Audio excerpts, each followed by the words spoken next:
Hi guys, welcome to Core Artisan Lab. This is video number 12 for gym management system in Django. And in this video, we are going to perform these tasks. Okay, the first task is we will perform the user sign up functionality with the user model that comes with Django. And in a previous video, we have already worked with the user model with the implementing with the login and logout functionality. Now in this video we will implement the sign up functionality, and the second task is we will implement the we will define maximum number of member can register in a package that we have created, the package basic, premium and all, and advanced. I think in that package we will define the maximum capacity of the member registration. Okay, so that when member purchase the package, he can get the idea that that package will be active or not if registrations are full. Okay, so that we will define the maximum number of registration in the package. We will just define the number in this video. We'll just define the number, but we will definitely work on the logic later. Okay, so these are the tasks that we are going to perform in this video. Okay, so okay, so let's perform the registration part, or you can say the sign up part. So what we will do, the first thing, I will close this folder. Okay, so what we will do, I will go to the main and I'll go to the forms.py file.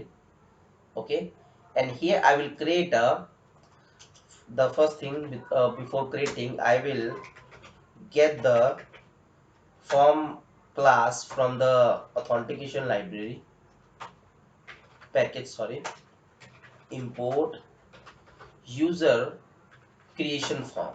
Okay, and then we will create the class sign up,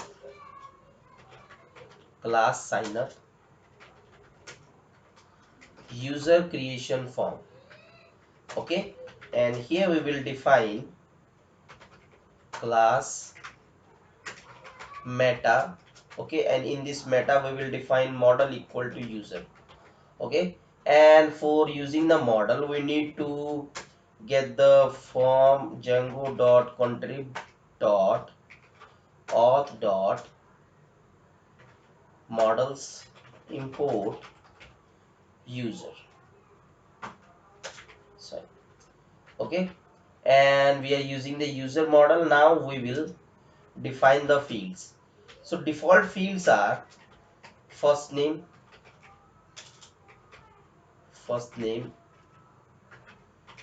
last name, email. These are the predefined fields. Okay, email, password 1 and password 2.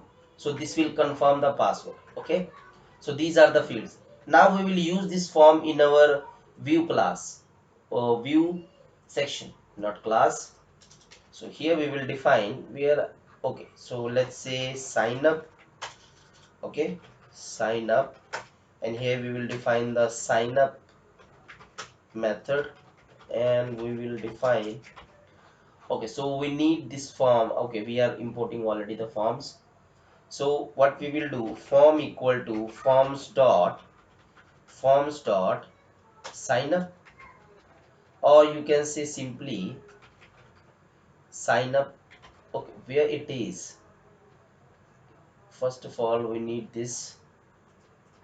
So we are getting the forms. So what we will do here, forms dot sign up. Okay, and then we will render this. Okay, return render this form. So here we will return, and this will be registration, because our login and all the authentication files we will keep in our registration folder. So here we will sign up.html and we will send this form. Okay, so here, okay, let's go to the templates registration. We will copy this login.html file and uh, name it signup.html, and we will open this signup.html and name it register. You can simply say sign up also. Okay, and we have created this form, and we don't need this end if condition, okay, because this is the first step that user is going to register, so we no need to check this is logged in or not. Actually we need this, because if someone is logged in and try to access this sign up form, then we can see that you have already logged in. Yeah, this makes sense. Okay, so now we will define the route. Now we will define the URL. Actually, you can say route or you can say URL, whatever you want.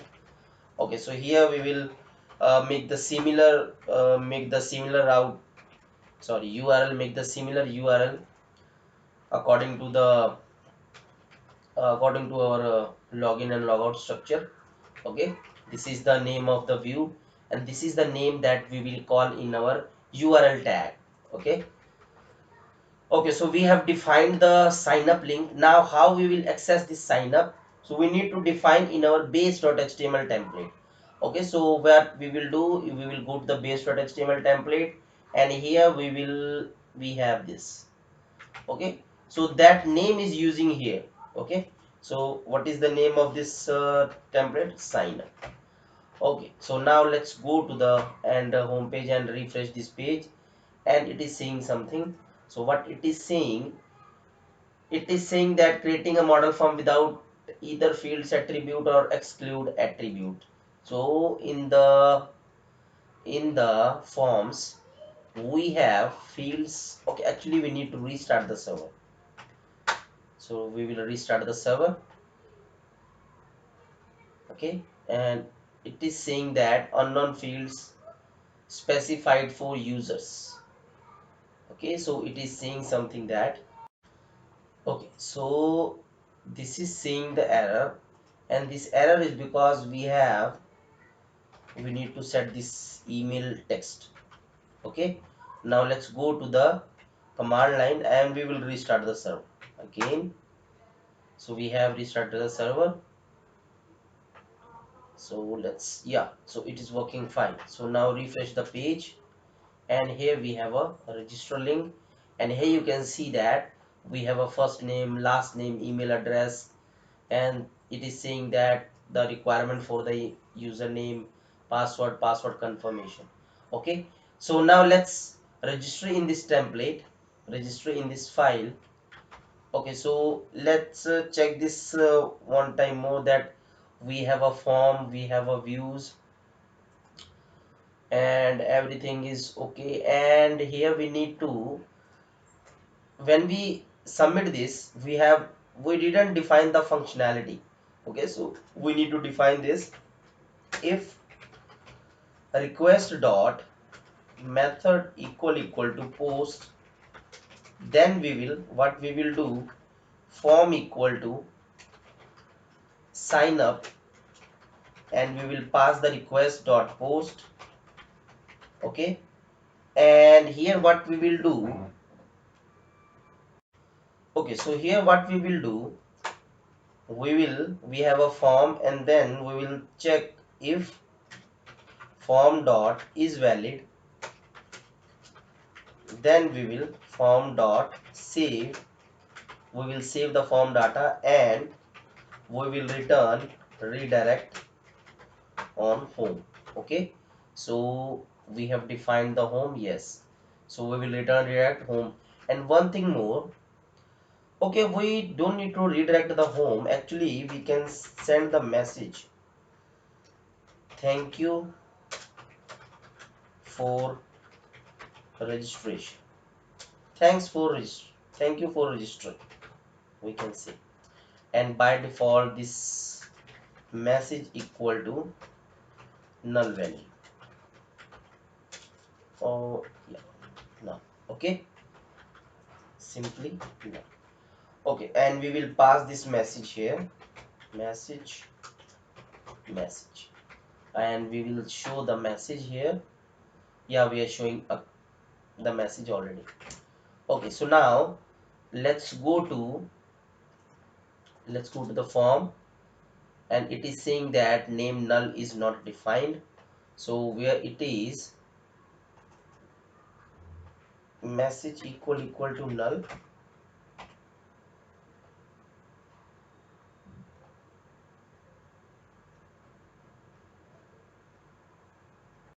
Actually this should be none, not null, because null will exist in some other tuple and other if we are working with the database fields or working with some any other things, then that there will be null, but here we need to define none.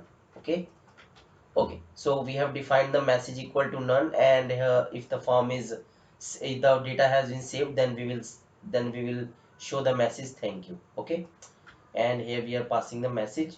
So now let's check the, we will refresh and let's check, let's say John, now last name Doe, and we will say username John Doe, password will be, password will be, I will say, okay, and yeah, okay, so save this. So it is saying that name sign up is not defined. Okay, so here it is not defined because we didn't define the forms dot sign. Okay, so that it is saying that. Okay, let's resubmit this again.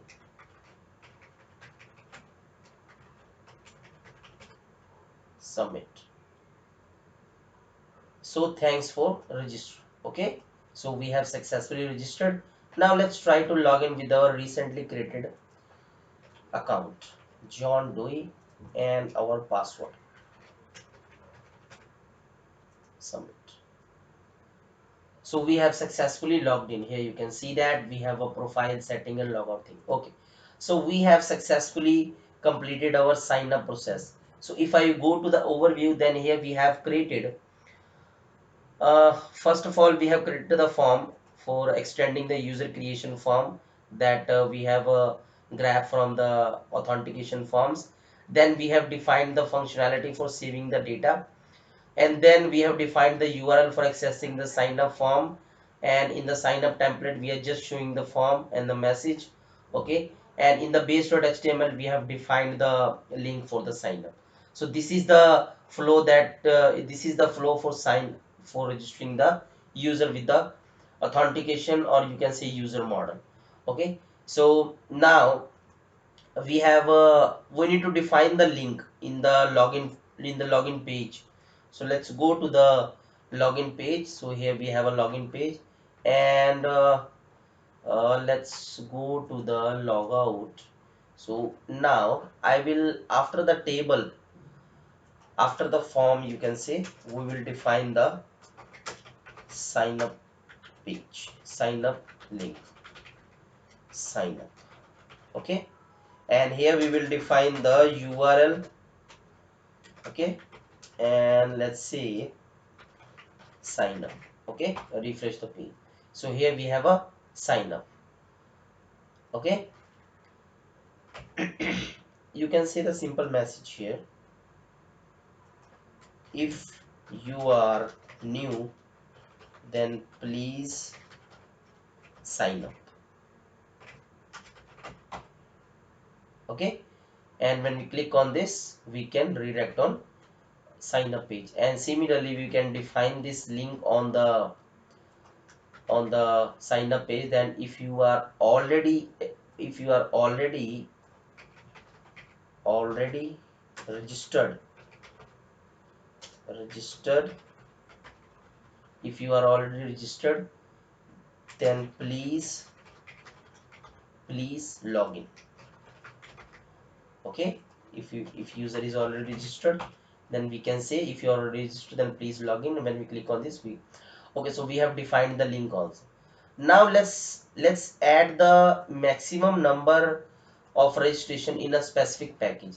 I am talking about this pricing plan, that if I, admin can define that how many members can how many members can purchase this plan, like how many, the capacity of the plan, and how many member can register. Okay, so I'm talking about that thing. So we will define this thing. So we need to modify our pricing model. Okay, so let's create this. Okay, so let's modify our sub plan model. Okay, I was saying that pricing, it is sub plan, the same thing. Okay, so here what we will do, here we will say member, max member, you can say max member. If this max member is equal to that number, then we will disable this link. Okay, in our later videos, in the upcoming videos, we will disable this if already member registered equal to our max member. Okay, so it will be integer field. Okay, and in this, okay, that's fine. Okay, so now we need to migrate this. So we need to define the py manage.py, and we need to define, actually we have a values in our sub plan, so we need to define null, or you can say default equal to null. Okay, we need to define default null. So py manage.py make migrations, and it is saying that null is not defined. Actually we need to define null equal to true. Okay, so now we have defined the number, defined this integer field over migration. Now let's migrate this. Okay, so migration has been completed. Now let's run this server, and let's go to the admin. I will log in with the username and password, and here we have sub plan, and in the sub plan we are not showing the member capacity, so we can show from the admin. So where it is sub plan, and we are showing title, price, highlight status. Before highlight status we can show max member. Okay, refresh the page. So it is, nothing is showing. Okay, so we will also add this in our editable list. Okay, so that we can edit this from our list. Here we can edit this. In the advanced we can say 20 members maximum, or in the medium we can say 30 members, in the basic we can say 50 members, and we will save this data. Okay, so we have saved this data in our with the plans. Now we need to show this data at the front end on the pricing page. Okay, so it is, why it is changed the, why it is changed the order, why it is changed the order. Okay, we need to, let's go to the views, and we have a plans, and we will say order by, and this order by is, what you can say, the order by is, let's say with the price. Okay, so with the price ascending. Okay, so this will be basic, medium and advanced. Okay, fine. So now we will show the maximum member capacity here. So I will open the pricing page. So let's go to the pricing page, where it is. Yeah, so here, so we will show the pricing pay, we will show the maximum number capacity after this title. Okay, so I will say, or you can simply say that we will show after this price. Okay, so after this price we have a small. Now after the small, in the p tag, not double p tag, in the p tag we will show plan dot max member. Okay, so we can say max member. Refresh the page. So here we have a max member, but it is very big in text we will say after the H1 tab. Okay, so this is max member, this is 50 max member capacity, or we can say simply member capacity. So refresh the page and space this. Okay, and we will mark this as a text success. If if we reach the minimum number, like we have a member capacity 20 and already user registered in a number of 15, then we will mark this as a red. Okay, and currently we have this in a green text. Okay, you can design this whatever you want, you can design this. Okay, so we have successfully implemented all our tasks. Okay, so in the next video we will I will also define the time schedule. Please add your thoughts about the time schedule, that we should define the time schedule for this plan or not, or we can continue without the time scheduling or time slot. Please add your thoughts in the comment section so that we can do things according to your thoughts. We will implement that. Okay, so thanks for watching this video. Please like, share, subscribe this channel, and thank you so much.